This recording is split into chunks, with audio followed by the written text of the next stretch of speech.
And welcome to a brand new edition of the Red Mountain Express podcast. I am your host, Blake Westbrook. Joining me as always is... Patrick Tucker. And, you know, it's kind of like when a band gets back together or when Han Solo comes and saves the day when Luke's trying to get away from Darth Vader and kill the Death Star.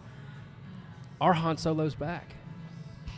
Matthew Joyner is finally back with us. How are you, man? And you welcome me back with Star Trek metaphors? Man, I'm going to come across this table and slap that. You know what? You're off the show now. You're done. All right. It was fun, guys. That was short-lived. So you're back. You're back for good, right? Well, we'll see. I mean, you know, lately my track record has been up and down. So, yeah, I think for all intents and purposes, my schedule has turned around. For those of y'all who don't know or haven't been listening in the last year, I started a job at Shipped. I was working for what they call the experience team. It was a very hectic schedule, very unplannable around. Unpodcast friendly. Unpodcast friendly, unlife friendly. And so I have left that position into a new position there at Shipped, and so my schedule should be a lot more regular. So we have something like that, a messaging chain that we do on Google Chat, and Matthew has been blowing us up this week. Like, we're recording this week, right? I'm going to be there, guys. Yeah. And I was like, I want to make sure y'all knew I was still who alive. is this Matthew guy that's on our text or our chain? Well, y'all didn't kick me out of the group chat, so I figured I was a mistake. still. But he walked in, and what's the first thing you said to him, Patrick? I said, you're editing this podcast. So welcome back, Matthew. To which I had a mini panic attack because it's been a while. That's okay. It's like riding a bike. I'm sure. Yeah, it'll be good. Well, how are things going with you? No, it's good, man. Life has been extremely busy. We sold and bought a house and changed job positions and still trying to raise a small child and keep him alive. Doing well so far, by the way. But, you know, he's Congratulations alive. on that. So everything's good, I think. Yeah, I mean, buying a house and moving into a new one is just gracious. Yeah, because you've you recently guys done that too. Babies too. and buying new houses. It's like it's a mistake. We did, both of those at once. Don't do it at the same time. No, it's an awful idea. But it's good. Awesome. Well, welcome back. I'm glad to have it. If I don't know if I remember how this works, so y'all. Yeah, this is a microphone. You talk into the microphone. This thing. Yeah. All right. Yeah. This is the Red Mountain Express podcast. We talk about it's been really nice though being able to listen to episodes of this show and not be on them, so and you can still provide get to us yell feedback. at the radio. Yeah. Like that's. How's that feel? It feels good. Yeah. Yeah. Any particular feedback? No, they all kind of blur together if you haven't listened to them recently. Oh wow. The last one I listened to was Points, and that was a really good one. I really enjoyed that interview. I did too. Yeah. Well, J.D. Baker is not with us. He is getting over a bout of a stomach bug, and as three people who have children, we want no part of that. Yeah, no. So J.D. He was banished. Is going to be listening to this from the comfort of his home. So. Look, I'll admit it. It's not about my child. I am selfish. The last time I had a stomach bug, I ended up hospitalized, and I don't want to do that again. So, a little case in the man flu. Wow. So do we have anything to talk about this week? We got plenty to talk about, but let's take a break first, and let's hear from Beecham Woodworks, and we'll come back on the other side. Sounds great. All right. Beecham Woodworks is a locally owned and operated wood shop in Birmingham, Alabama, specializing in custom furniture and small home goods. Chris and K&M Beecham create a wide variety of unique pieces of all sizes, ranging from cutting boards to farmhouse tables. Using wood sourced from Alabama sawmills, Beecham Woodworks creates affordable, quality pieces that will be a one-of-a-kind fixture for your home. So support your local woodworker and visit redmountainexpress.com/woodworks or check them out on their Facebook and Instagram accounts. Beecham Woodworks, turning your house into a home.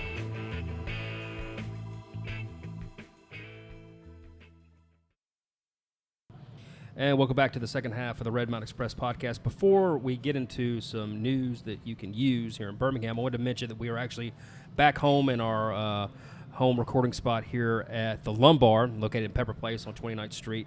They've been doing some cool things lately. One, they have some fantastic food, which I walked up and Patrick had some cheese dip. Cheese dip with chorizo in it. It's fantastic. Yeah, that was fantastic. That was good. And I'm on a diet, and I've been over here like nibbling every now and then, so he's get out here. And then you got a taco too, right? Yeah, I had the al pastor taco. It was very good. Did you eat dinner tonight? Or that was dinner. This was dinner? Yeah. Okay. So after I saw the taco, I almost ate second dinner. It was. Well, I went down to Good People. We do our church does a thing called Theology on Tap, so I went down to that for a little while at Good People, which I don't think the organizer realized there was a Barons game going on, so I had to park pretty far away. But I thought it was odd. They had a food truck there, but it was a pizza food truck, and I was like, Tortugas is right back there. Yeah. A pizza food That's truck? a hard sell. Yeah, was it Pieology or something with pie? I think there's 2 or 3. Something with pie, like in the name, like PI. Yeah. Like there's one called Pieology. I think it's. I don't know if it was them. I didn't eat that. I opted to come to the Lumbar and eat instead, which was an excellent choice, I think. And on that same subject, though, I'm really sad that I missed the episode in the Swayze room. That we did a couple. We'll have to go back to the Swayze right? room, and yeah, there is another episode coming from the Swayze room. I have been lazy and have not edited the last podcast. I think I'm a little burnt out. That's why Matthew's going to edit this one. So if it sounds better, you'll know why. or worse. Or worse, you'll know why. But hopefully we can get the other one out this week, and then this will come out next week. I bought a table just to maybe. record in the Swayze room, like a fold-out table. You know that? Thought you were just telling us you bought a table. No, I bought a table Cool. for a fold-out table for the Swayze room. I was like, if we're going to record somewhere, we can't do it on the floor, so I bought a table. That's how important this podcast is to me. It's so important that I choose not to edit it. So, anyway, back to the Lumbar. You come and check them out. Next week, they're going to have Shark Week. And they got some cool things going on. Read from their website. It says, sink your teeth into Birmingham's biggest celebration of our ocean's greatest predator.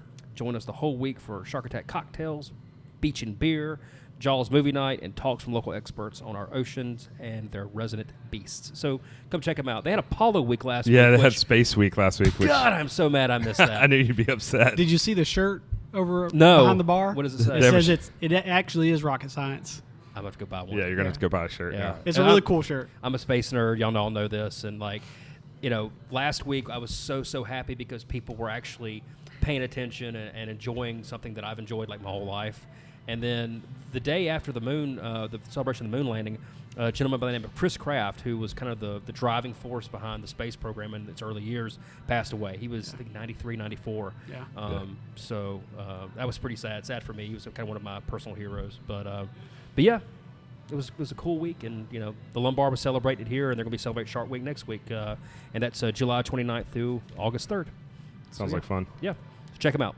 Let's get to some news, guys. The first thing I wanted to mention is, so Rogue Tavern had closed, about a couple months ago, which I was kind of upset about. I enjoyed Rogue Tavern. I know we'd been there a few times together. It was always, and then I'd always been a there nice place downtown to grab some food, listen to some good music. Pretty good music there. They had a cool outback place, But the space has been acquired by the owner of Bistro 218. I believe it's Tom Saab. Yep. And he's going to be opening up a new restaurant there. It's going to be a full-service restaurant. And, Matthew, what did you say? The funny thing about it is that it's kind of like, he's like, I just hope it works out. No, yeah, so his they did an article in the Biz Journal, and he was just very blunt, very matter-of-fact in his answers. I guess they'd asked him, how they saw things going or what his plans were. He just said, I don't know how it's going to go, but I'm going to try. So, it was just a very, I appreciated his blunt honesty. Well, I'm going to tell you what, that's a good location. That whole area is great. I'm kind of shocked the Rogue Tavern closed. I really was. I'd always enjoyed it there. They were always busy. The service kind of lacked there at the very end, It was always just kind of, felt overwhelmed is what I mean. It wasn't like the food was terrible. It was just kind of like they felt they were undermanned, understaffed. I don't know. I was never in there where it was overly busy, or at least not in the last year or so. Well, I'm going back to maybe a couple years ago. But before children. I think a restaurant down there now could get a lot. Just the overflow from when Bamboo and El Barrio and East West are all sort of full up or on waits. You kind of got a built-in clientele there of just overflow, especially for another good full-service restaurant. Yeah. So it'll be exciting to see what they do. It's a great space. It's a big space. It is. And he talked about using the two big skylight areas they have inside the building for a tree kind of thing. Sounds like it could be a cool place inside. Yeah. And the one thing that I noticed in the story, like we said, it's from the Biz Journal, we'll put this on our show notes, is that at his other restaurant, 39% of the restaurant's business was regulars. Yeah. Does that seem like a high number to you, or is it just me? 40%. Let's just round it up. 40%. Nearly half of your business are regulars. That's a strong following. That's a good thing. That keeps you in business. Yeah. I don't know if that's high relative to most restaurants. I would imagine that's a little high. I have no idea, honestly. Yeah, I really don't know. I'm trying to think, like, personally, how I'm many trying to restaurants do I repeat visit? Yeah. And I'm trying to figure out how you quantify Chick-fil-A. that. Chick-fil-A. I'm just trying to figure out how you came up with that number, that it was 39%. Maybe surveys. I'm sure like you can guest look at it. I'm surveys sure you can or- pull your tickets. Yeah, and credit look. card numbers or something. Yeah, there you go. But Well, you know, when I bartended at a place, let's just make up a classy called- place. Yeah, Chili's. Chili's, Let's yeah. just call it Chili's. You know, I had a lot of regulars, but I mean, you know, we were always busy. But there wasn't like 39% of the business that's at the bar were regulars. Just No. a little bit different. I mean, I guess with Yeah. a chain versus like a. Oh yeah, I'm just Well, saying. it's But kinda- but yeah, you're I will right. say where Bistro 218 is, it's kind of like you're going there. Like Yeah. if you, I mean, there's a couple other restaurants or whatever in that little strip, but for the most part, like if you're going to eat dinner, like you're probably going there. Like you're not getting a lot of walk up traffic or anything like that. So I can imagine there having a pretty strong following of regulars would make sense in that spot. Yeah, that makes sense. I'm laughing because I'm reading. Actually, read the article now, and I think the thing he says, I don't know if it's going to try, or going to work, but I'm going to try. I think that was in reference to the trees Oh, you growing. think so? Yeah, not just like the restaurant in general. I hope that he has a pretty good plan that the restaurant will open. But I mean, that could be a reference to the trees. It is right after Well, them talking about the trees. they but acquired still. the lease on June 1st. They're going to try to open here in the next 5 months. He but- says by November. He Yeah, says if he but can't if it open, doesn't happen, it'll happen Yeah. in January. Yeah, So he doesn't want to try to open one in December. right, I guess Christmas is not a good time to open up a restaurant, huh? not typically. So, the next story we want to talk about is a really cool story. I mean, it's another old building that's being used for something different, Which we but love. It's a building that I have always noticed. So, if you get off on University and you're going down, and then you take a left to go toward the stadium, you'll see this really old white building with the windows bricked up. And that is called. It was a macaroni, a macaroni. It was a pasta plant. a yes. pasta plant, and it's going to be Macaroni Lofts. Like they're going to redevelop it and make it into lofts, and there's going to be some retail at the bottom part of it. But you look at that building, and then you see their drawings, and it looks like the same building kind of, but man, it's a leap. Yeah, so I'm all for paying homage to the place's history, and I think it's cool to tell those stories. And I think we have a lot of these type places. In Well, we're Birmingham. sitting in Pepper Place right now. Exactly, Right, yeah. exactly. So it does work, but this is one of the names that I think I might have kept looking on. The Macaroni Lofts. Yeah. You're not a fan? Yeah, I live in the noodle building down there. Noodle building.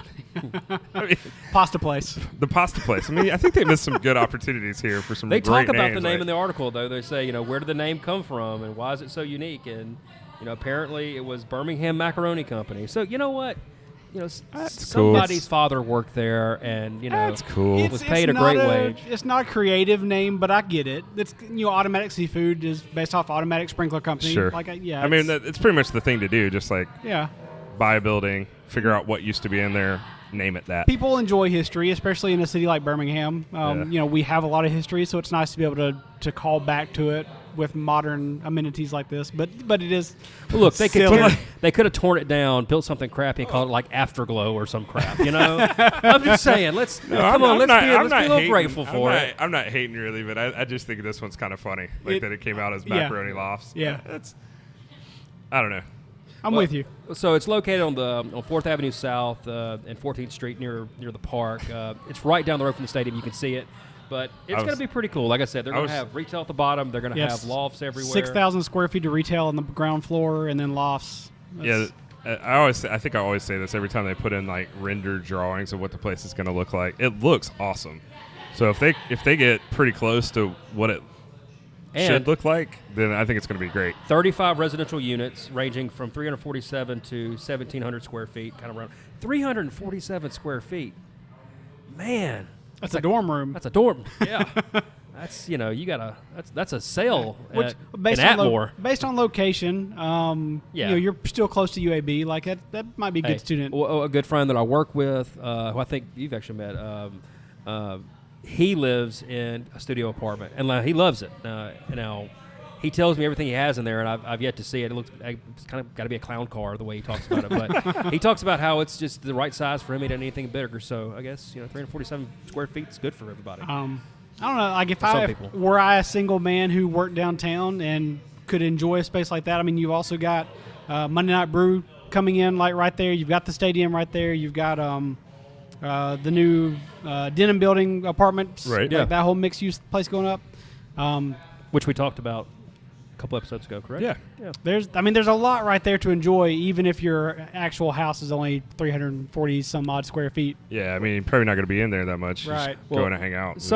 This story recalls something that Patrick said a few weeks ago is, you had the Denim Building getting built, and then you had all this development here Parkside, and now we're starting to see the filling in. It's just going to fill in. Yeah, Yeah. I mean, I think you're going to get more and more of these announcements until that whole area is pretty saturated. Yeah. And I think you're going to get a lot of these mixed-use places where they're either renting, this one they said they're selling the lofts, so these aren't rentals. I mean, there's also going to be some penthouse lofts at the top with some private terraces. So Yeah. I mean, if you can't dig the 347 square feet, you can get a penthouse loft with a terrace. Exactly. So I always think it's going to be interesting to see what retail actually goes into the bottom of it. That's always the fascinating part for me is what I'm like. This is a great opportunity. What new stores are we going to get? Like A Red Mountain some Express boutiques or store that you can buy our koozies. yeah, A T-shirt if we the ever get merch it. store for Merch Red store. Mountain Express. That'll probably be exactly what goes there. Yeah. But if you would like to donate to us, you can go to our Patreon account and sponsor us. I like Wanted the to plug. get that in there. It's good. I don't think we've had one of those. if in you a give while. us enough money, you can be on the show. Absolutely. If you give us enough money, you can own the show. You can own the show. I will sell you all this Hey, equipment. I'm not for sale. It'd be like a Red Mountain Express You get brought Patrick, to you by you get Blake, you get Jim JD. Smith. Yep. So let us know. Email us if you want to throw some money our way. We'll be glad to advertise for you. We are not proud. Not too proud. Not too proud. We're just proud enough. Okay. So the third story I want to mention is, okay, I don't want to take a crap on it, but I'm going to. So Of course. Carrigan's Public House will open up this fall in Mountain Brook in the Dram building or Yep. the Dram Avo Mountain Dram Brook. Yeah, former space. yeah. So this is going in the where Dram was, which is the bottom part. That's right. Avo's the place up top. Right. Man, but Dram was good. Yes. Yeah. But so I don't know if it's in this story. I don't think it is, but I just heard today actually that Abby is going in above them. So you'll have Carrigan's on the bottom and Abby on top. Abby, obviously, I think a lot of people know, it was a chef that started Bamboo on 2nd, and he left there and went and opened Abby at the Summit, which is fantastic. It's a very similar menu, honestly, to the Bamboo. He didn't really deviate too much. He didn't have to. No, he didn't have to because the food is fantastic, and I think another location of Abby is a great thing. I will probably actually visit that space, which I never did before. So, Well, I'm sure this place is going to be great. And, I mean, it's a great location. I'm still upset that You're Brat still Brat upset doesn't about Brat Brat. doesn't let kids in that place. I mean, not that kids need to go in there and drink, but I mean, I got 2 young children. After Sunday church, I'd like to go there and have some food and But hey, it's okay. We'll get over it one day. I don't so much care about Carrigan's moving or having a second location in Mountain Brook. I kind of ask myself why. I mean, Carrigan's is really cool in the spot it's at. some people ask why. Other people ask why not. Sure. Is that another Star Trek quote? No, I think that's Bobby Kennedy. I thought that was a beer But commercial. man, I miss Dram. Like, Dram was such a good place, and I don't know that Carrigan's can fill that hole in my heart. Well, it's just I think you're going to go into it expecting Carrigan's again. Yeah. Which I can get a cheaper corn dog somewhere else, I guess, if I really want to. I was talking with a friend of mine today, and I was telling him, he was asking me what we were going to talk about on the show, and this is kind of one of the stories I fed to him, and he was just telling me about Carrigan's because I like the place, it's good. He goes, but the service the last few times he's been to has not been great. That he's ordered stuff that he's never gotten it. Yeah, That's pretty bad. That is bad. I've not personally had an issue with service. It's just the last few times I've gone, it's been so packed in there that it's hard to get like timely service. The bar is packed. I can't get a drink in 10 minutes. I will tell you this though. You got to give to Carrigan's. When you ask for something, they give it to you. They don't tell you. Okay. How did I know he would go there? We don't need to go there again. They don't tell you. You want whiskey? This is what whiskey wants to be. No. Anyway, okay. But I think a lot of people will be excited about this. I think honestly, I've been to Carrigan's more because of its location. Yeah. I love the current I think the location. location is great. The rooftop deck is great there. Yeah. That building is really cool. I just love being on Morris Avenue, and I think the location of Carrigan's is really, to me, is one of the main draws. And it's an old building too. I actually, somebody mentioned this story on Reddit, and there's a little bit of hate going back and forth between Carrigans. I think it kind of gets mixed reviews. You know, you get some people that love it, some people that really think it's kind of overpriced or not a good value, and then some complaints about the service as well. So, you know, hopefully they can they don't stretch themselves too thin with trying to open a new place. I think a lot of times when you have a new one of something open up, you tend to pull like your best managers and your people that are doing a great job at the current place and try to take them to the new place and get them to train your staff and get everybody brought up to speed. So that could be a tough thing. So hopefully they don't, you know, diminish the good thing that they have at the current one with the new one. So Agreed. we'll see. Yeah. It'd be a tough challenge, I'm sure. Yeah, I think that's a great location. Of course, they will get a ton of business, I believe, in Mountain Brook. Just the walking traffic through there is huge. Exactly. And especially now that they've redone that whole area. That whole shopping center has been redone. Yeah, because you've already got a ton of foot traffic. You got the Grand Bohemian right there. Yep. So you're going to get a lot of foot traffic just walking through the Mountain Brook there. I will always miss Dram when I walk past it or if I go to that location there, but I wish them the best. Their drinks are great. I just don't want to, you know, I joke about their corn dogs. Some of their food can be a little bit pricey, but their drinks are always on point. I would agree with that. And you're a whiskey guy, I don't think guy I've ever too. had a bad drink out there. It's going to have a smaller feel to it. Apparently, they will have table service, of course. I'm looking at the story in the Business Journal, and there's not an opening. Well, it says opening by October or November. So that's pretty quick. That's pretty quick turnaround. So I think some minor tweaks to the area is what the story said. Look for that. They're not coming in and doing a complete overhaul of the space and because it doesn't need to. I mean, it does. It's It laid really out doesn't. perfectly. Yeah. They did say though that on the drink menu they plan to put a little more emphasis on whiskey and wine at this particular occasion. Yeah. So which I mean, it was a whiskey bar before, right? So, it seemed, I mean, Dram definitely was. Yeah. So, well, that's cool. Yeah. There was one more thing we hadn't touched on yet. Very minor story, but also very cool. The 2020 games, World Games, have 2021. 2021. You're right. Right. Yeah. They have announced the mascot will be Vulcan. Shocker. Yeah. Shocker. I think that's cool though. I think it's cool. Yeah. Do y'all remember Beaner and Ken on the?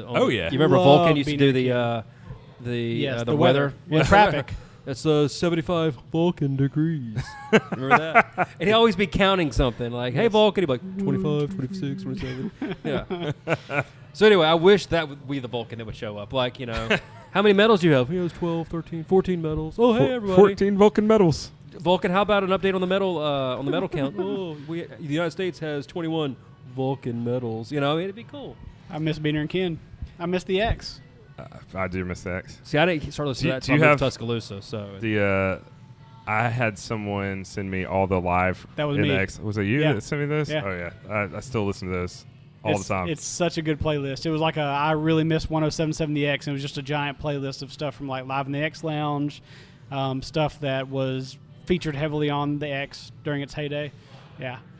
You said it was a playlist? Yeah. Okay. Yeah. Well, so in my original form it was a playlist, and I sent you all the MP3s. I think. Yeah, you sent me the MP3s for all the Live in the X Lounge CDs. I was like, this is awesome. Yeah. It's like, here's my childhood. I think they did a story a few years ago on AL.com about, you know, where are they now?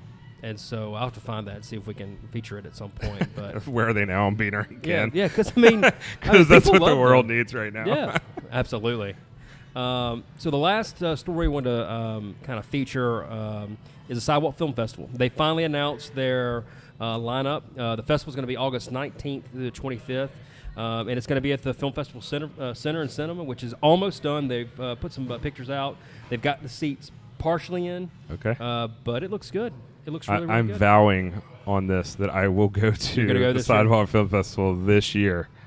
I really, really was close last year, and for whatever reason I wasn't able to go. But you've never gone. I've never gone. And Blake, have you ever gone? No. I've never gone. So that's just sad. It's a big ordeal. It's huge. Yeah. I mean, it really is. It's a very well-respected film festival. It's a huge deal for a city. And we've talked about it on several episodes. My brother was in a film that was featured at Sidewalk. And I still didn't go. I honestly didn't know that was happening. Was he really? Yeah. It was Q. It was a whole barbecue documentary. How much does know about this? I don't know. You can look it up. It's great. Yeah.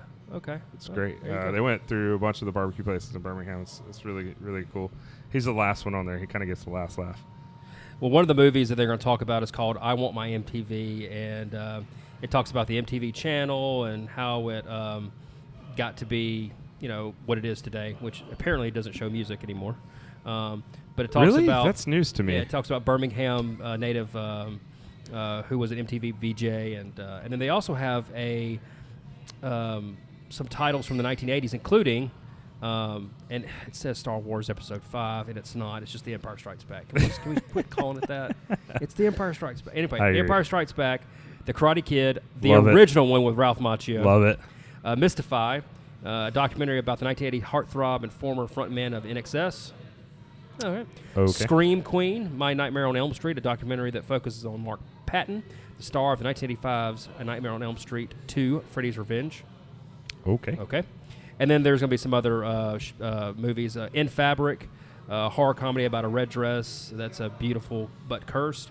The Peanut Butter Falcon, which has an Alabama rapper named Yellow Wolf in the cast. I've actually heard of Yellow Wolf. Iron Grit, which is a documentary about Richard Arrington, who, of course, was Birmingham's first black mayor. And then Amazing Grace, which is a documentary about Aretha Franklin's soul-stirring 1972 concert at New Bethel Baptist Church.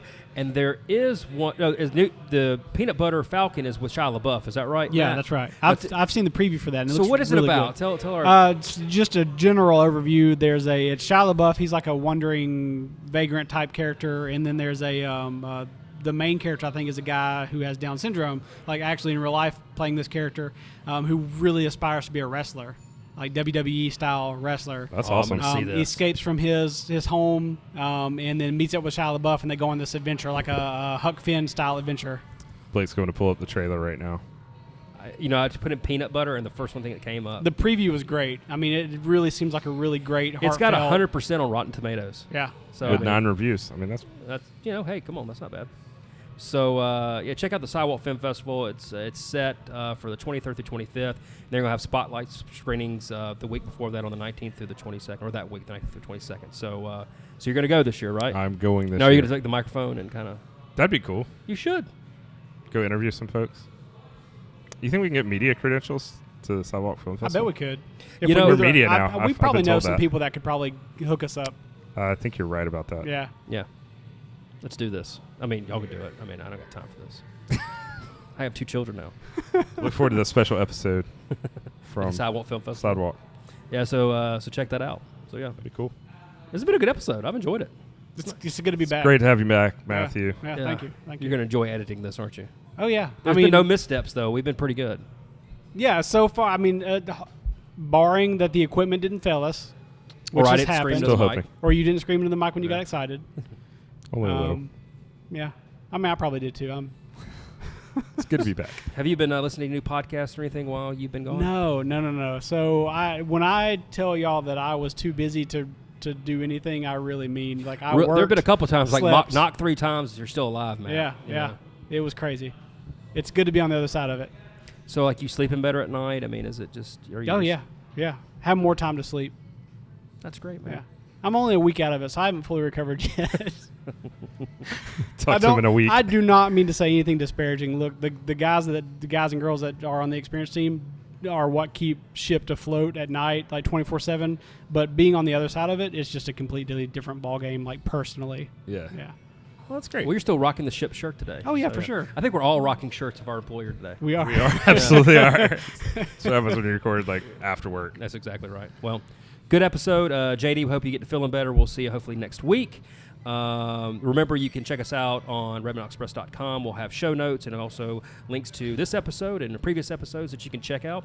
Also, check us out on Instagram, Facebook, Twitter, and you can get the show on the Apple Podcast or any other podcast app that you may find, such as Spotify. For Matthew Joyner and Patrick Tucker and JD Baker, I'm Blake Westbrook. We'll see you next week. Rock on.